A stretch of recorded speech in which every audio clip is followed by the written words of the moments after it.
জগতে মেয়েদের যত ব্রত থাক, যত উপাসনা থাক, যত তীর্থযাত্রা, গঙ্গা স্নান, তীর্থে তীর্থে পরিভ্রমণ থাক, নারীর জীবনে সর্বশ্রেষ্ঠ ধর্ম, ভগবৎ প্রাপ্তির অন্যতম শ্রেষ্ঠ উপায় হলো সতীত্ব।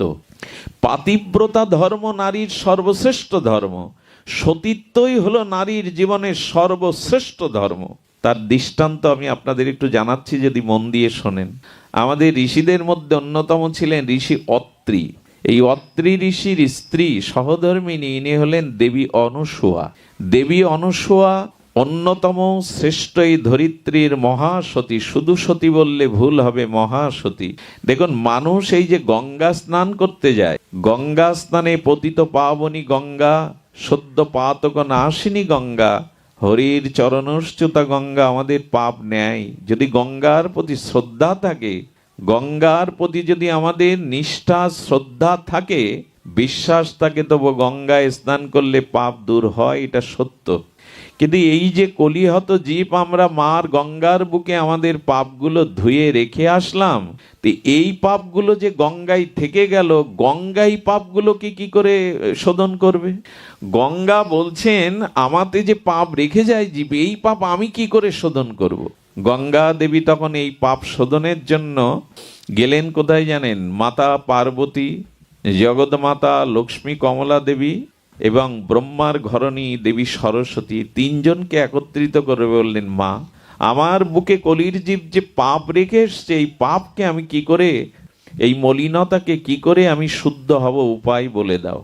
তো মাতা পার্বতী, মাতা লক্ষ্মী এবং মাতা সরস্বতী যখন তাকে কি করে পবিত্র হবে এই জ্ঞান দিতে যাবে, উপদেশ দিতে যাবে, সেই মধ্যে দেবর্ষিপাদ নারদ মাধব মাধব নারায়ণ বলে উপস্থিত। বলেন, মা, তুমি তো ধরিত্রীতে বহমান, তো তুমি ওই স্বর্গে বৈকুণ্ঠে কেন এসছো, কৈলাসে কেন এসছো? ওই পৃথিবীতে এমন একজন সতী আছে, তুমি তার শরণাপন্ন হলে, তার আশীর্বাদ পেলে তোমার সমস্ত পাপ দূরীভূত হবে, তোমার তো বৈকুণ্ঠে কৈলাসে আসার প্রয়োজন নেই। তখন মা গঙ্গা বললেন, কে তিনি? বললেন, দেবী অনুসূয়া, তার কাছে যাও। একটা অনুরোধ করি, কোনো রমণী বা কোনো মায়েদের সামনে অন্য কোনো মায়ের প্রশংসা করবেন না। কোনো নারীর সামনে অন্য কোনো নারীর যদি প্রশংসা করেন, সহজে মায়েরা মেনে নিতে পারে না। মায়েদের একটা দুর্বলতা আছে। তো যখন যখন সরস্বতী, পার্বতী, লক্ষ্মী এই কথা শুনলো, তাদের অভিমানে কিছুটা আঘাত লাগলো। কি, আমরা সতী শিরোমণি, আমাদের থেকে কিনা নারদ পাঠিয়ে দিচ্ছে জগতের কোন অনুসূয়া সতীর কাছে, সে আমাদের থেকে মহাসতী। ওই যে মায়েদের সামনে অন্য মায়েদের একটু প্রশংসা করলে তো খারাপ লাগবে। তো ওরা কুপিত হয়ে গেল। কুপিত হওয়ার জন্য তখন তারা কি করেছে জানেন? ওই অত্রি ঋষির আশ্রমের পাশে যেসব সরোবর ছিল, জলাশয় ছিল, ঋষিমণি যেখান থেকে জল নিতেন, ওগুলো শুকিয়ে দিল। লক্ষ্মী দেবী, পার্বতী দেবী, সরস্বতী দেবী মিলে জল ওখান থেকে তুলে নিল। এখন অত্রি ঋষি সমাধিস্থ, ধ্যানস্থ, একটু যখন বাইরের ধ্যান থেকে ভগ্ন হলো, বলছে জল নিয়ে আসো। কোমণ্ডলটা এগিয়ে দিলে দেবী অনুসূয়া একবারও বললেন না যে গৃহে বা আশেপাশে জল। এই দেখুন, স্বামীর কোনো কথা প্রথমত কোনো স্ত্রী লঙ্ঘন বা তর্ক করতে চায় না। জল নেই উনি জানেন, উনি তো সমাধিতে, উনি ধ্যানে আছেন, কিন্তু পাত্রটা নিয়ে বলছেন আমি ব্যবস্থা করছি। না বলবে না, না বলবে না তারা। দেখবেন সংসারে নারীদের উচিত হলো যতক্ষণ যতটুকু সামর্থ্য আছে, না কথাটা সামর্থ্য যতটুকু আছে। আমি একবার ভিজতে ভিজতে এক জায়গায় পাঠে গিয়ে আমি পুরোটাই ভিজে গেছে। তারা অত্যন্ত দরিদ্র। আমি চেয়ে বসছি, মা, তোমার ঘরে কোনো ধুতি আছে? হঠাৎ চিন্তা করেই বললেন, বাবা আছে, আমি এনে দিচ্ছি। যেটা এনে দিল সেটা ধুতি না, মায়েদের সাদা পেড়ে একটা শাড়ি। কিন্তু বললেন না যে আমার ঘরে বস্ত্র। আমি ভিজে দেখছে সেই শ্বেত বস্ত্র পরেই পাঠ করলাম। চিন্তা করলাম ইনি সাধারণ নয়, না দূরদৃষ্টি অনেক। সব কথাতেই না বলা, তর্ক সৃষ্টি করা, এটা জীবনকে বিষময় করে তোলে।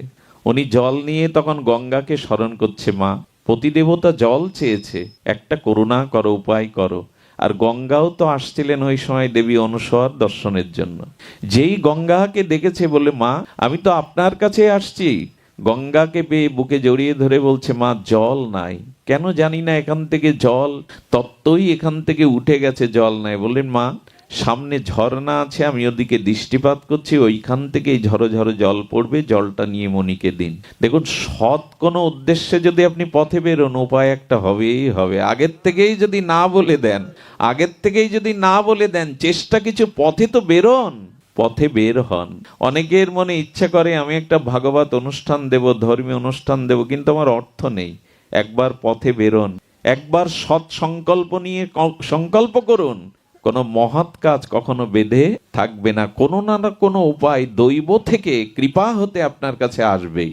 গঙ্গা বাড়ি দিলেন, আর শ্রী গঙ্গা দেবী অনুসূয়ার কাছে তিনি কিছুক্ষণ বসে যখন তাদের মধ্যে আলোচনা হলো, আর এই সতীর দর্শনে, সতীর স্পর্শনে, আর দেবীরূপী গঙ্গার ভেতর থেকে কলিযুগের যে জীব আমরা পাপ রেখে আসি, সেটি এই সতীর দর্শনে, সতীর স্পর্শনে গঙ্গা রেখে যাওয়া আমাদের পাপ মলিনতা দূরীভূত হয়ে গেল। গঙ্গা ধন্য ধন্য করে মাকে প্রণাম করে চলে গেলেন, কিন্তু পিছনে ছাড়ল না।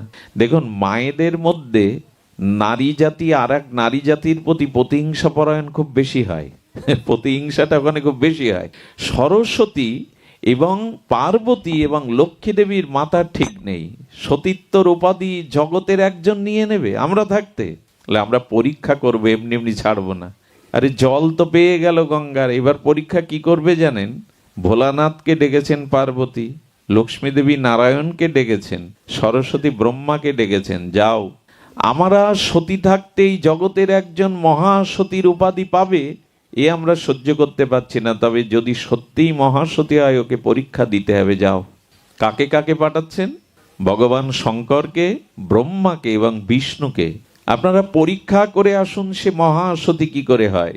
তিনজন বিবস্ত্র হয়ে, ব্রহ্মা, ভগবান বিষ্ণু এবং ভগবান শঙ্কর বিবস্ত্র হয়ে তারা এসে বলছেন, ভিক্ষাং দেহি।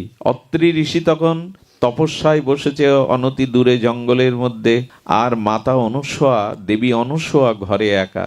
যখন ভিক্ষাং দেহি বলেছে, তাদের ভিক্ষা দেওয়ার জন্য উপস্থিত হয়েছে, তখন বলছেন যে দেখো, আমরা শুদ্ধ পবিত্র, দেহাবেশ আমাদের নাই, আমাদের দেহাবেশ নাই, তো আমরা শুদ্ধ পরমাংশ, আমাদেরও ভিক্ষা দিতে গেলে, সেবা দিতে গেলে তোমাকেও শুদ্ধতার পরিচয় দিতে হবে, দেহে কোনো বসন রাখলে হবে না।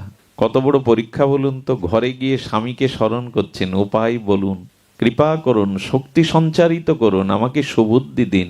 তখনই দেবী অনুসূয়া বলছে, হ্যাঁ, আমি যদি প্রকৃত পতিপরায়ণা সতীসাধ্যী হই, পতিব্রতা ধর্ম পালন করি, তবে এই মুহূর্তে এই সম্মুখের তিনজন সন্ন্যাসী দুগ্ধপোষ্য শিশু রূপ নিয়ে নিক, দুগ্ধপোষ্য শিশুতে রূপান্তরিত হোক। এ গল্প নয়, এ উপন্যাস নয়, সতীর এই মহাবাক্যে ব্রহ্মা, বিষ্ণু এবং ভগবান শঙ্কর দুগ্ধপোষ্য শিশুতে রূপান্তরিত হয়ে গেলেন।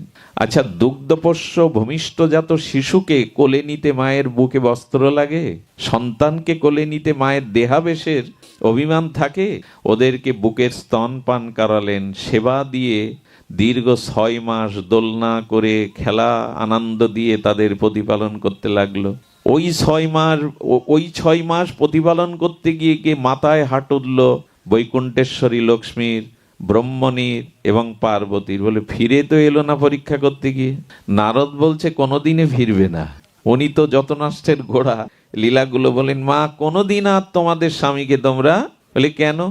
বললো, যার পরীক্ষা করতে পাঠিয়েছো, পালে সে যদি করুণা করে পেতে পারো, নাহলে এ জীবনে আর পাবে না, চলে যাও। তিনজন রমণী বেশ ধরে, কন্যার বেশ ধরে এসে মাকে প্রণাম করেছে। বললেন, মা 6 মাস আগে তিনজন তোমার দুয়ারে পরীক্ষার জন্য এসেছিল, আমাদেরই পতি, তারা কোথায়? বলে, ও তাদের দেখতে এসেছো মেয়ে, ওই দেখো দোলনায় শোয়ানো রয়েছে, যাও। গিয়ে দেখছে যে তিনজন শিশুরূপে সতীর মহিমা দেখুন, তিনজন দোলনায় শায়িত। চেয়ে চেয়ে বলছে, তোমরা তো সর্বশক্তিমান, তোমরা তো ঈশ্বর, নিজেদের রূপ বদলাতে পারছো না? বলেন, সতীর আজ্ঞার বাইরে ভগবান হলেও আমাদের যাওয়ার শক্তি নাই। সতীকে কি রূপে দেখেছে আমাদের শাস্ত্রগণ দেখুন, তার আজ্ঞার বাইরে যাওয়ার আমাদের সাধ্য নাই। শাস্ত্রে এমনও বলা আছে, যেখানে একজন সতী বাস করে না, ওখানে অনাবৃষ্টি, ফসল হানি, দুর্ভিক্ষ আসে না। যে মাটিতে একজন সতী দাঁড়িয়ে থাকে, ঈশ্বর ওই মাটিটাকেও ধ্বংস করতে চান না, করেন না। এত মহিমা এই সতীত্বের। তো সেখানে কি ঘটেছে, যখন বলছে না তোমরা ওনাদের চরণে নিবেদন করো, লক্ষ্মী এবং আমাদের সরস্বতী মাতা পার্বতী স্বরূপে প্রকাশ হয়ে মায়ের চরণে পড়ে কাঁদছে, বলছেন মা ওরা আমাদের প্রতিদেবতা, ফিরিয়ে দাও আমাদের কোলে। মা এসেছিল তোমাকে পরীক্ষা করতে, আমরা এই পরীক্ষার জন্য পাঠিয়েছিলাম, কিন্তু মা দেখলাম সত্যিই তুমি মহাসতী, জগৎ পূজিতা, ফিরিয়ে দাও। তো সেই স্বামীদেরকে উনি আবার ওনার প্রতিজ্ঞা তুলে নিয়ে ব্রহ্মা রূপে, বিষ্ণু রূপে, ভগবান শঙ্কর রূপে ফিরিয়ে দিলেন। যখন চলে যাচ্ছে তখন বলছে দাঁড়াও ভগবান, আমি যে 6 মাস তোমাদের পালন করলাম, মায়ের স্নেহ জানালাম, এখানে বনে ঋষিরা জানলো আমার 3 সন্তান তোমরা, এখন তোমরা বিদায় নিলে আমি ওদের কি জবাব দেব, তারা কোথায় গেল? উপায় তো একটা করবে। তখনই প্রসন্ন হয়ে এই সতীর কোলে ভগবান নিজে সন্তান হওয়ার জন্য বললেন মা। শঙ্কর বললেন আমার অংশ থেকে তোমার গর্ভে জন্মাবে দুর্বাসা ঋষি। ভগবান বিষ্ণু বললেন আমার অংশ থেকে তোমার গর্ভে আসবে ভগবান দত্তাত্রেয়। এবং ব্রহ্মার আশীর্বাদে আর এক ঋষি রূপে এই 3 সন্তান দেবী অনুসূয়া পেয়েছিলেন। আশ্চর্য হতে হয়। এই জন্য যে গৃহে একজন সতী সাধ্বী, স্বামী পরায়ণা, স্বামী দুঃখে দুঃখী, স্বামী সুখে সুখী, স্বামী ছাড়া অন্য কোনো পুরুষের কল্পনাও যে মনে আনে না, এ জাতীয় সতী যেখানে আছে, সেখানে দেবদেবীও সেই দুয়ারে গিয়ে আশীর্বাদ করে আসে, দেবদেবীরও স্থান সেখানে হয়। এই জন্য সুসন্তানের প্রথম সত্য হলো নিজের সতীত্ব শক্তিটাকে, নিজের সতীত্বটাকে অটুট করা। এগুলি ভাববার দরকার, নতুন করে আমাদের চিন্তা আসা দরকার। তো এই দেবী অনুসূয়ার কাছে মা সীতা যখন বনবাসে যায় না, মা সীতাও গিয়েছিলেন। ঋষি অত্রির আশ্রমে যখন গেলেন, সীতাকে বলছেন রঘুপতি রামচন্দ্র যাও মহাসতী মা দেবী অনুসূয়ার উপদেশ নিয়ে এসো। চিন্তা করতে পারেন, জগৎ লক্ষ্মী মা জানকী তাকে পাঠাচ্ছেন সতীর কাছে উপদেশ নিতে, সীতাকে। এই জগতের একজন মহাসতীর মহিমা দেখুন, স্বয়ং ভগবান ঋষির কাছে গেছেন, সীতাকে পাঠাচ্ছেন যাও এই মহাসতীর আশীর্বাদ নিয়ে এসো। সীতা গিয়ে প্রণাম করলেন, জড়িয়ে ধরলেন দেবী অনুসূয়া, বাছারে স্বামীর জন্য বনবাসে এসেছি, সে থেকে বড় ধর্ম আর কি হতে পারে। কি মহিমা ছিল আমাদের ধর্মের। মা জানকী তিনি জনক রাজার কন্যা, মিথিলার অধিপতি রাজা হয়েও যিনি ঋষি, যেতে পারতেন না পিত্রালয়ে। স্বামীর বনবাস হয়েছে, তিনি যেতে পারতেন না পিত্রালয়ে। দশরথ সুমন্তকে বলে দিল আমার রাম যদি বনবাস থেকে নাও ফেরে, সীতাকে নিয়ে এসো, তাহলে আমি প্রাণে বাঁচবো, কারণ রাম সীতা আমার কাছে অভিন্ন। সীতা এলো, আসেনি। এই যে স্বামীর দুঃখকে দুঃখ রূপে বরণ করে নেওয়া, এটা সতীর সহধর্মিনী মানেই তো তোমার সবকিছুকেই আমি উজাড় করে নেব। সীতা এক কাপড়েই বেরিয়েছিলেন। যে চরণ কুসুম দিলেও যে চরণ বাজে, সেই কমল চরণ নগ্ন পায়ে সীতা বনবাসে চলেছেন। নিয়ে গিয়েছিল এক কাপড়ে। সন্ন্যাসী হতে গেলে, বৈরাগ্য নিতে গেলে কাপড় দুটো নেয়নি। দেবী অনুসূয়া সীতাকে উপহার স্বরূপ একটা কাপড় দিয়েছিলেন, বস্ত্র। কি বলেছিলেন জানেন? 14টা বছর এই কাপড় পরিধান করলে মলিন হবে না, নষ্ট হবে না, এই দিব্য বস্ত্র আমি তোমাকে দিলাম। সতীর হাতের কোনো দ্রব্য, সে দ্রব্য চিন্ময় হয়, এই বস্ত্র মলিন হবে না, অপবিত্র হবে না। সীতা মা দেবী অনুসূয়ার চরণে বলেছিলেন মা সতীত্বের উপদেশ আমায় দাও, পাতিব্রতা ধর্ম কাকে বলে, সতী কাকে বলে। খুব ধ্যান দিয়ে শুনুন, বিশেষ করে মায়েদের অনুরোধ করছি করজোরে শুনতে। সেদিন দেবী অনুসূয়া 4 প্রকারের সতীর বর্ণনা করেছিলেন। সতী 4 প্রকার। তিনি বর্ণনা করছেন যে প্রথম শ্রেষ্ঠ অদ্বিতীয়া সতী কারা, যারা নিজের পতি ছাড়া পৃথিবীতে অন্য কোনো পুরুষ আছে এই জ্ঞান করে না। একমাত্র আমার পতিই হলো পুরুষ, জগতে আর অন্য কোনো পুরুষের নাই, এই ভাবনা তারা, এরা মহাসতী। আমরা অত স্তরে যেতে পারবো না। দ্বিতীয় স্তরের সতী হলো যারা নিজের প্রতি পুরুষ জেনেও এটুকু জানে জগতে অন্য পুরুষও আছে, কিন্তু আমার পতি ছাড়া জগতের অন্য পুরুষ আমার কাছে পিতা এবং সন্তানের মতো, এরা দ্বিতীয় স্তরের সতী। বুঝতে পারছেন? এরা আমার নিজের স্বামী পুরুষ, জগতে অন্য পুরুষও আছে, কিন্তু তারা আমার পিতা না হলে সন্তান স্বরূপ, এরা দ্বিতীয় স্তরের সতী। তৃতীয় স্তরের সতী হলো স্বামীর সংসারে মনোমতো স্বামী পাইনি, মনোমতো সংসার ভালোবাসা অনুরাগ পাইনি, তবু ধর্মের দিকে তাকিয়ে, বংশের দিকে তাকিয়ে, মর্যাদার দিকে তাকিয়ে তারা সব সহনশীল হয়ে ওই স্বামীকে নিয়েই জীবন কাটায়। বাহিরে কাউকে কখনো নিজের সুখের জন্য কল্পনাতে কোনো পুরুষকে মনে আনে না। হ্যাঁ, দুঃখ আসে, বেদনা আসে, হতাশা আসে, এমন কেন পেয়েছি, কিন্তু ধর্মে এবং নিজের পরিণতি, পরকালের কথা ভেবে, বংশের মর্যাদার কথা ভেবে তারা অন্য পুরুষে মন দেয় না। একে নিয়ে এই দুঃখ কষ্ট সহ্য করে জীবনটা কাটিয়ে দেয়। চতুর্থ সতী হলো তারা নিজের পুরুষ থাকতেও পরপুরুষে তাদের মন মাঝে মাঝে চলে যায়, কল্পনাতে চলে যায়, কিন্তু তারা ব্যস্ততার জন্য, লজ্জার জন্য, মর্যাদার জন্য চিন্তা করলেও, মনে স্থান দিলেও ঘর ছেড়ে, ঘরকে নষ্ট করে ভেঙে তার কাছে যায় না। চিন্তা আসতে পারে, কিন্তু বাস্তবে নিজের সংসার জ্বালিয়ে তারা চলে যায় না। এরা চতুর্থ বলেন এই চার প্রকার সতী যেখানেই ভগবানের সমস্ত আশীর্বাদ কল্যাণ সেখানে, এবং এই সতীর গর্ভেই জগতে আসে মহাপুরুষগণ, অবতারগণ এবং শ্রেষ্ঠ আদর্শবান ধার্মিক সন্তানগণ। আমি অনুরোধ করব সংসারগুলো দাও দাও করে জ্বলছে এখন। স্বামী স্ত্রীর সম্পর্কটা আমাদের সনাতন বৈদিক ধর্মে কোনো চুক্তি নয়, খাতা কলমে কোডে কোনো রেজিস্ট্রেটেড বিষয় নয়।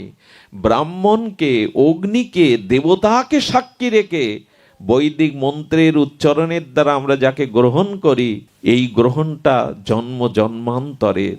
একটা জিনিস বলি, যাকে আমরা পেয়েছি, যেমন পেয়েছি তাতে সন্তুষ্ট হন।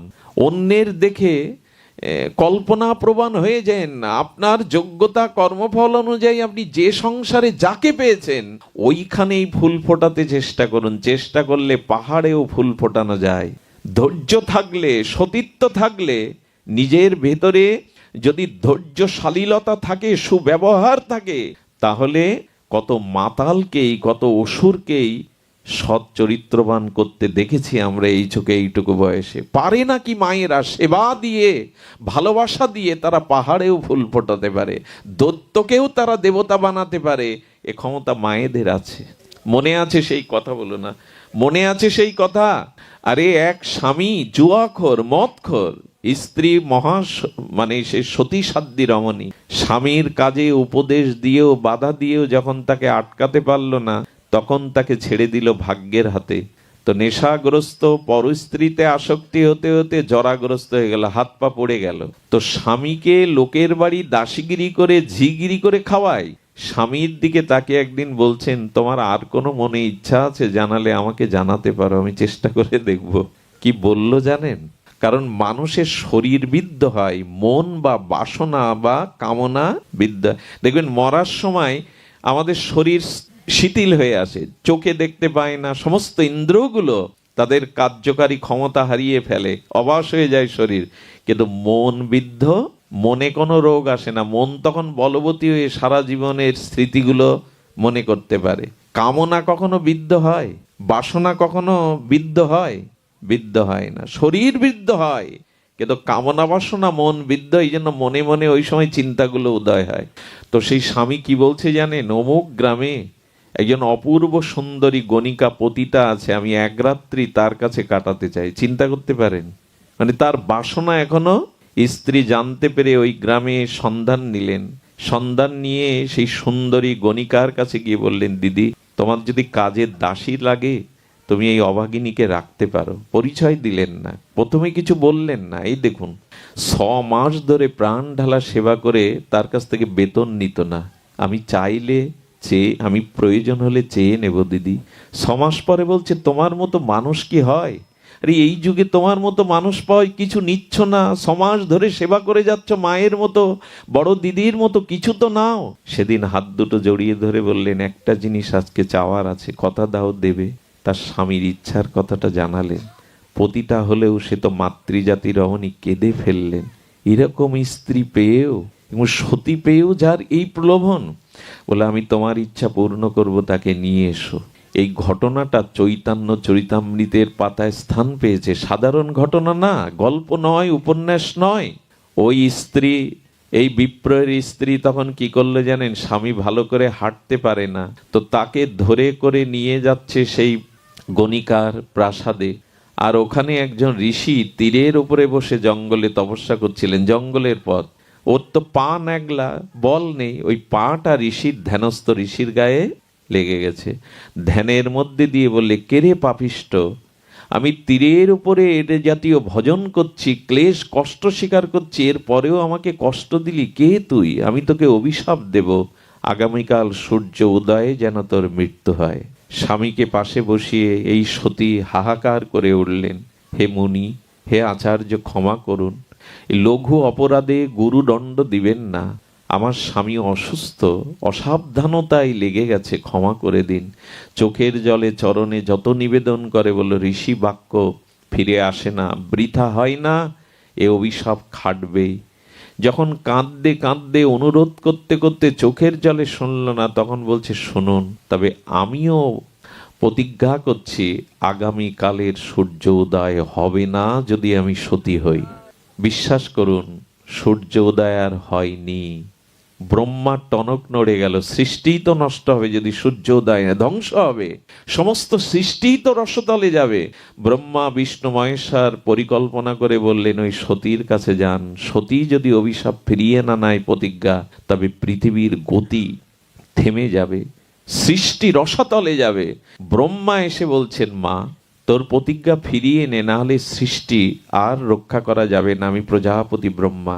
বলেন, ব্রহ্মা পিতামহ, আপনি যেমন আপনার সৃষ্টি বাঁচানোর জন্য আমার কাছে এসেছেন, তেমন আমার সৃষ্টি, আমার সম্পদ তো আমার স্বামী, যদি সে না বাঁচে আমার সৃষ্টিও তো ধ্বংস হবে। আমি ফিরিয়ে নিতে পারবো। বলো, মা একটা উপায় আমরা করছি, কিছুক্ষণের জন্য তোর প্রতিজ্ঞা তুলে নে, কথা দিচ্ছি তোর স্বামীকে নিরোগ করে, তোর স্বামীকে সুস্থ করে তোর হাতে ফিরিয়ে দেব। সতী দেখলেন সৃষ্টির কল্যাণে আমার এই কথা মেনে নেওয়া উচিত, প্রতিজ্ঞা তুলে নিলেন। সূর্য তখন মধ্য গগনে। চিন্তা করা যায় সতী বাক্যের কি মহিমা। মধ্য গগনে সেই সূর্য। সঙ্গে সঙ্গে আবার যখন সব কিছু সৃষ্টির ক্রম স্বাভাবিক হলো, ব্রহ্মা তখন তার স্বামীকে সুস্থ করে আর তাকে চির যৌবনময় সুস্থ সুন্দর করে ফিরিয়ে দিল। ইচ্ছা তো ছিল। সেই গণিকার ঘরে যখন নিয়ে গেল, গণিকা কি করেছে জানেন? ঘটনাটা মন দিন। গণিকা করেছে কি, একটা রূপোর গ্লাসের মধ্যে ইউরিন মানে মূত্র রেখেছে, আর একটা জরাজীর্ণ মাটির পাত্রের মধ্যে শুদ্ধ পানীয় জল রেখেছে। এখন ও তো কষ্ট করে গেছে, স্বামীর সামনে যেই জল পিপাসা লেগেছে, বলছে একটু জল চাই। পিপাসার জল এনেছেন, আচ্ছা কোনটা নেব আমরা? দেখুন, এই যে একটু আগে বাইরের সৌন্দর্যের কথা বলছিল না, রূপের সৌন্দর্য, নিজেকে প্রসাধনী দিয়ে নিজেকে সুন্দর করা। আচ্ছা বলুন তো, মাটির পাত্রে যদি শুদ্ধ জল থাকে সেটা নেবেন, না সোনার পাত্রে যদি মদ থাকে সেটা নেবেন? পিপাসা লাগলে মাটির পাত্রে যে শুদ্ধ পানীয় জল, শীতল জল, এটা নেবেন, না সোনার পাত্রে যদি মদ থাকে সেটা নেবেন? মাটির পাত্রে জলই নিয়ে। বাইরের সৌন্দর্য নয়, বেশি দিন থাকে না, বেশি দিন এর দ্বারা জগতে নিজের স্থান করে নেওয়া যায় না। ভেতরের সৌন্দর্যই সৌন্দর্য। বৃন্দাবনে গিয়ে দেখেছি, যারা 30-40 বছর কোনো মায়েরা ওখানে ভজন করছে, তাদের দিকে তাকানো যায় না, তাদের জ্যোতিতে দেখলেই মাথাটা নত হয়ে যায় তাদের চরণে। কি তাদের ভেতরের শুদ্ধতা, নাম ভজনের তেজ তাদের মধ্যে। সৌন্দর্য কি বাইরে হয়? বাইরে হয় না। নিজের ভেতরটা যদি মর্যাদা, গুরুজনকে যারা শ্রদ্ধা করে, যারা জগতে অন্যের অকল্যাণ চিন্তা করে না, অসৎ চিন্তা করে না, ভগবানের নাম রূপ লীলা ভাবনা করে, তাদের ভেতরের সৌন্দর্যটা বাইরে ঠিকরে আসে জ্যোতিরূপে। দেখলেই মাথা নত হয়, দেখলেই তাদের মা বলতে ইচ্ছা করে। সৌন্দর্য বাইরে সাজিয়ে গুজিয়ে হয় না, ওগুলো মেকি, নকল। নকল দিয়ে, কপটতা দিয়ে কিছু হয় না, সৌন্দর্যটা ভেতরের। এটা আজকে আমরা ভুলে গেছি। বাইরের সৌন্দর্যে আমরা মনোমুগ্ধকার করে, ঘরে গিয়ে দেখুন সব দেহকে সাজাবার কত কি, পায়ের নখ থেকে মাথার চুল পর্যন্ত দেহ সাজাবার সবকিছু রয়েছে, কিন্তু ভেতরটা সুন্দর করার কোনো প্রসাধনী ওখানে নেই। এই জন্য তো হরি কথা, এই জন্য তো সাধু সঙ্গ, এই জন্য তো গীতা ভাগবতের বাণী, এটা ভেতরকে সুন্দর করে দেয়। সেগুলি আমরা মাখতে, গ্রহণ করতে, ঘরে রাখতে চাই না। ঘরে সব প্রসাধনী, নিজেকে সাজাবার জায়গা। কিন্তু যখন গেল তখন সোনার গ্লাস ধরেছে ও। ওই যে সোনার গ্লাসে কি রাখার, উপর গ্লাসে ইউরিন, মূত্র। যেই ধরেছে এই গণিকা সুন্দরী বলছে, দাঁড়াও দাঁড়াও মূর্খ, হ্যাঁ তুমি কি জানো এই রূপার গ্লাসে আছে ইউরিন, মূত্র, যেটা পানের যোগ্য না, স্পর্শের যোগ্য না। আর এই জরাজ, এই মাটির পাত্রে আছে পানীয় জল। সঙ্গে সঙ্গে ওটা ছেড়ে দিয়ে তখন জল নিতে গেছে। গণিকা তখন আটকে দিয়ে বলছেন, পাপিষ্ঠ মূর্খ, ঘরে এমন সতী সাধ্বী শুদ্ধ সতী থাকতে তোমার দৃষ্টি আমাদের মতো এই নরক পুতি দুর্গন্ধময়ের দিকে।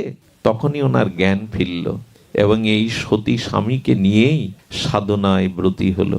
মেয়েদের জীবনে সফলতা কোথায় জানেন? স্বামীকে যদি ভগবানমুখী করে একসাথে ভজন করা যায়, এর থেকে বড় তপস্যার কিছু নাই। স্বামীকে যদি ধর্মমুখী করে একসাথে ভজন করা যায়, সুসন্তান এমনি এমনি আসে না, এইগুলো তার সূত্র। স্বামীর প্রতি টান যেমনি সন্তান জীবন পায় তেমনি, স্বামীর প্রতি টান যেমনি সন্তান জীবন পায় তেমনি।